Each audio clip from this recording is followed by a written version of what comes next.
Республика шәһәрләрендә, район үзәкләрендә һәм бистәләрендә Татарстан президентының безнең ишегалды программасы буенча клачлы эш алып барыла. Түбән-Кама шәһәрендә һәм районында да ишегаллары, юллар, балалар мәйданчыклары яңартыла. Быел 67 өйалды территориясын төзекләндерү күздә тотыла. Ремонт вакытында йортларда яшәүчеләрнең тәкъдимнәре дә исәпкә алына.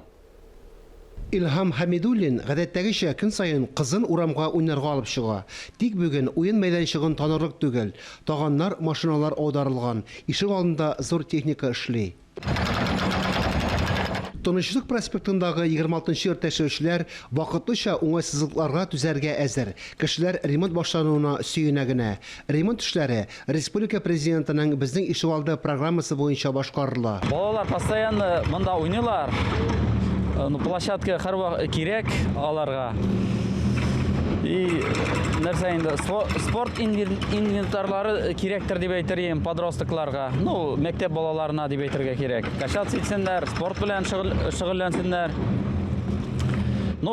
Матурлаулары кирәк. Балалар мәйданчыклары, кире юллары төзекләндерелә. Ремонттан соң ишек алдында машина кую урыннары да күбрәк булачак. Һәр подъезд төбендә яңа эскәмия, чүп савытлары урнаштырыла. Фарис Мөхәммәтов, Рафаил Рәкипов, Татарстан яңалыклары, Түбән-Кама.